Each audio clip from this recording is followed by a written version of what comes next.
Evet, kayıttayız. Hadi bakalım. Buranı şimdi. Buracık. Oh, oh. Gözlere bak, gözlere.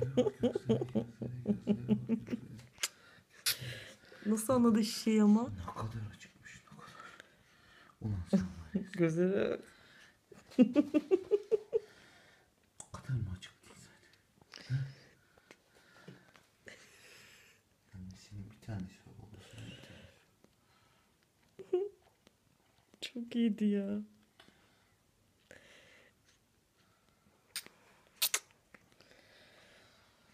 Anne sabah uykusundan kalktı.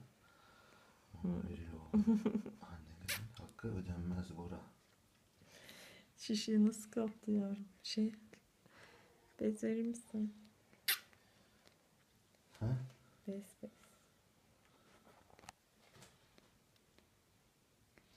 Neyse, bu kadar yeter.